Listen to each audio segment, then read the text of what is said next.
Let me show you something worth noticing. There's a particular kind of person who thinks about money constantly, not in the way someone drowning in debt thinks about it, not with panic or desperation, but with what looks like diligence.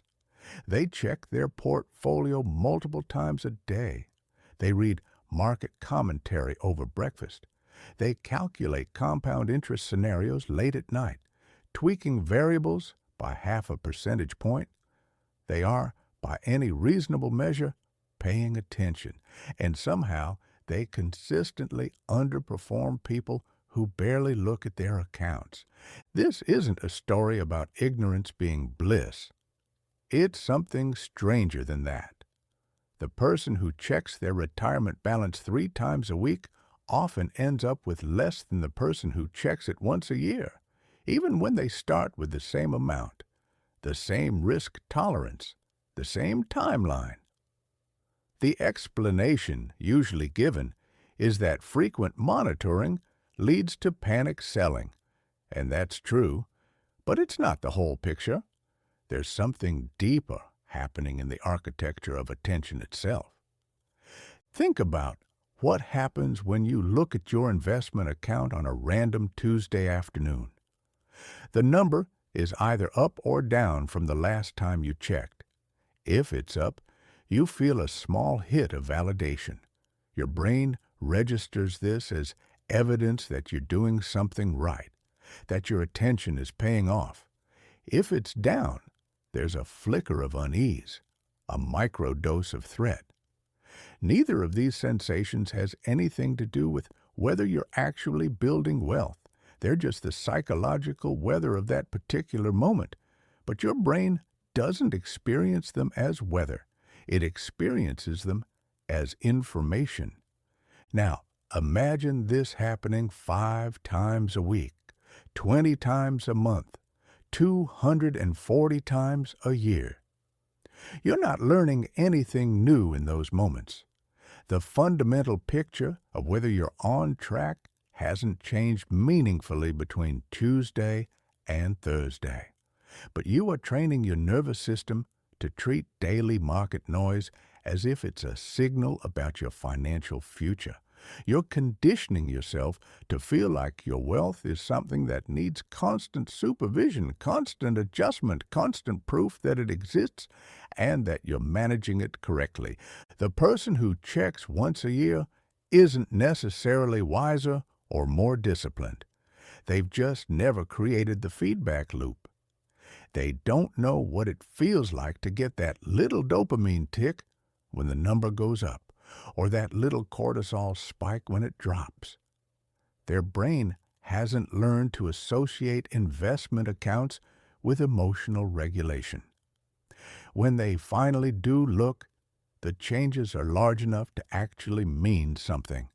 A year of growth feels like growth. A year of decline feels like a real shift worth examining.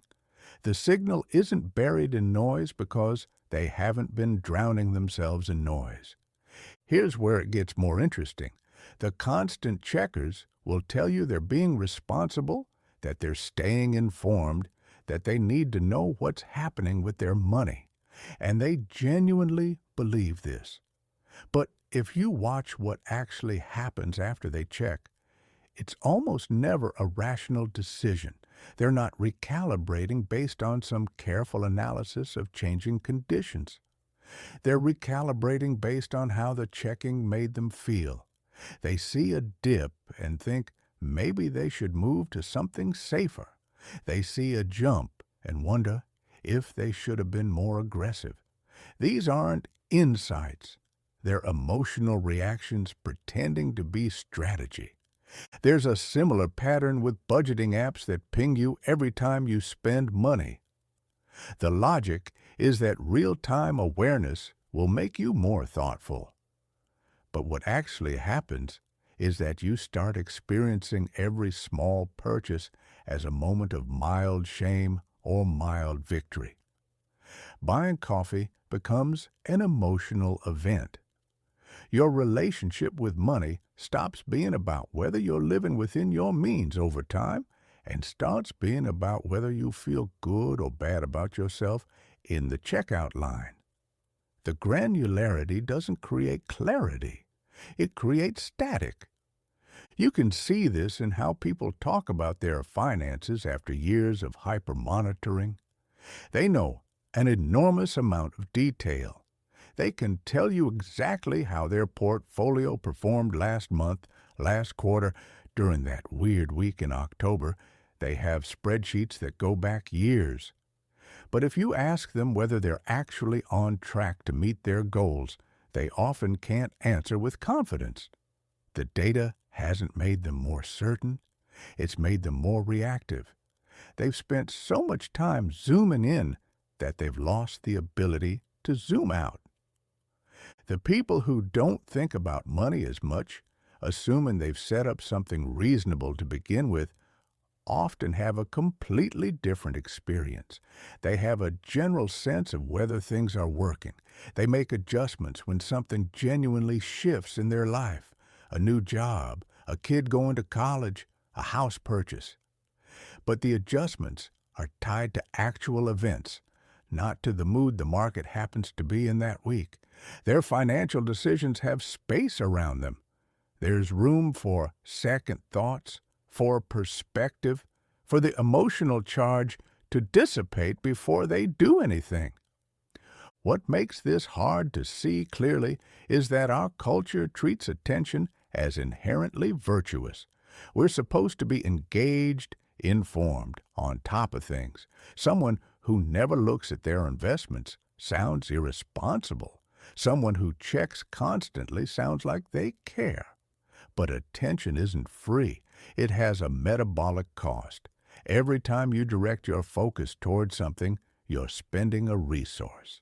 And if you're spending it on information that doesn't actually help you make better decisions, you're not being responsible.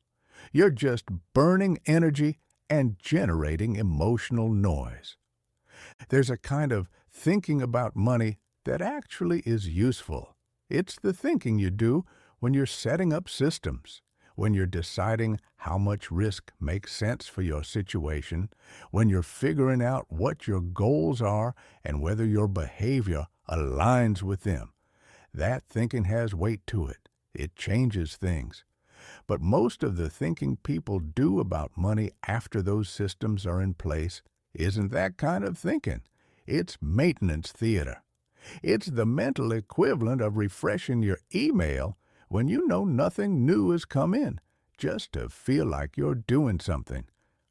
The irony is that the person checking their account 5 times a week probably thinks the person checking once a year is in denial, not paying attention, being naive about how the world works.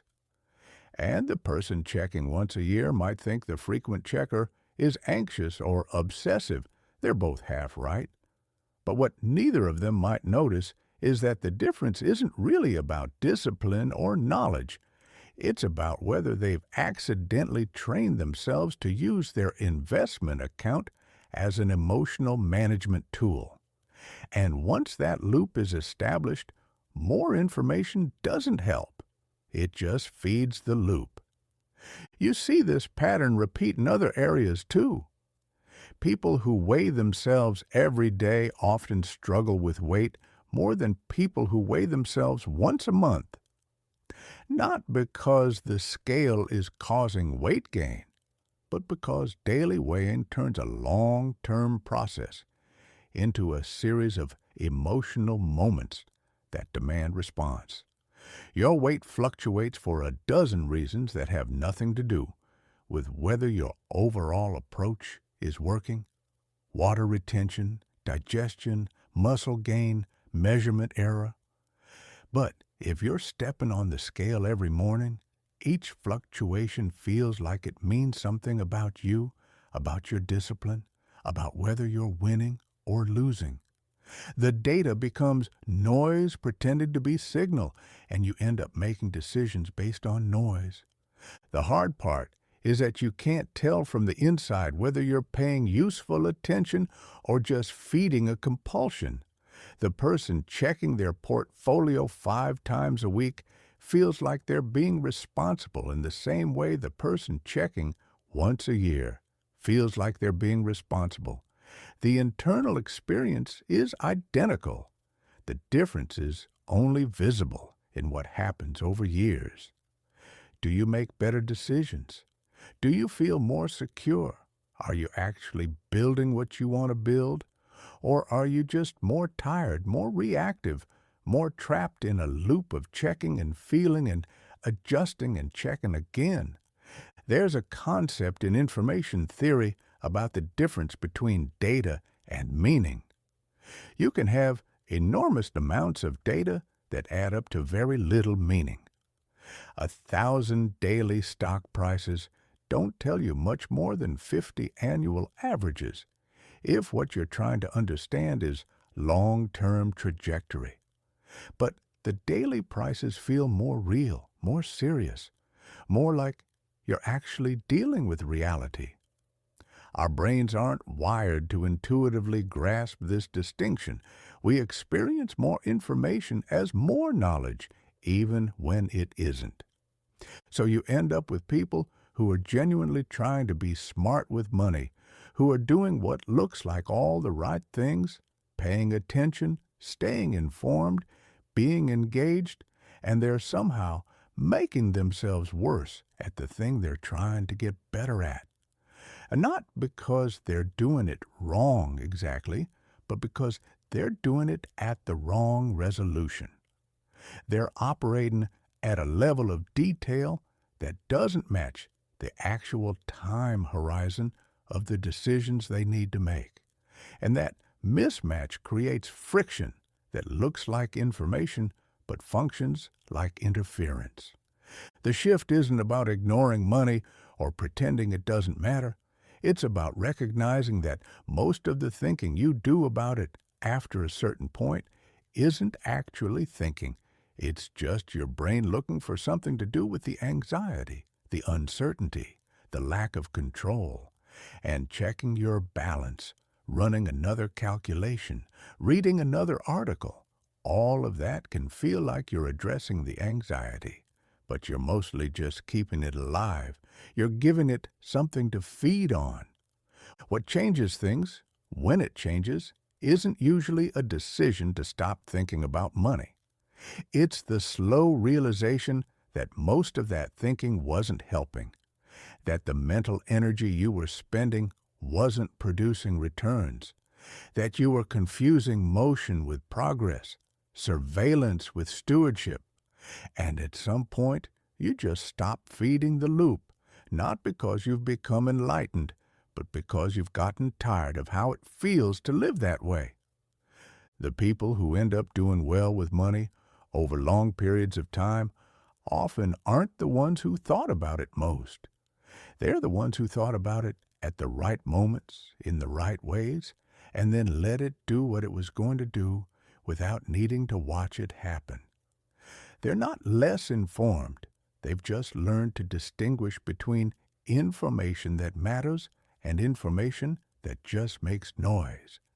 And that distinction, more than almost anything else, is what separates people who build wealth from people who just think about it constantly. Thanks for watching.